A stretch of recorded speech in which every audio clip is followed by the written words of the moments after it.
இலங்கை கட்டுநாயக்க பண்டார்நாயக்க சர்வதேச விமான நிலையத்திலிருந்து துருக்கியின் இஸ்தான்புல் நோக்கி புறப்பட்ட துருக்கி ஏர்லைன்ஸ் விமானம் தொழில்நுட்ப கோளாறு காரணமாக நள்ளிரவில் மீண்டும் பாதுகாப்பாக தரையிறக்கப்பட்டதாக இலங்கை விமான நிலைய தகவல்கள் தெரிவிக்கின்றன.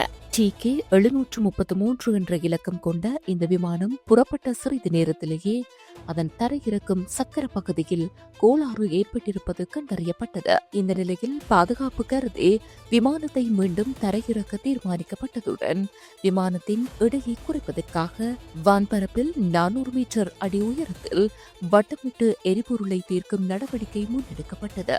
தொடர்ந்தும் குறித்த விமானம் அதிகாலை 12:28 மணி அளவில் பண்டார்நாயக்க சர்வதேச விமான நிலையத்தில் வெற்றிகரமாக தரையிறங்கியதாக விமான நிலைய தகவல்கள் தெரிவிக்கின்றன. விமானம் பாதுகாப்பாக தரையிறக்கப்பட்டதைத் தொடர்ந்து அதிலிருந்து பயணிகள் மற்றும் ஊழியர்கள் அனைவரும் எவ்வித பாதிப்புமின்றி பத்திரமாக மீட்கப்பட்டதாக தெரிவிக்கப்பட்டுள்ளது.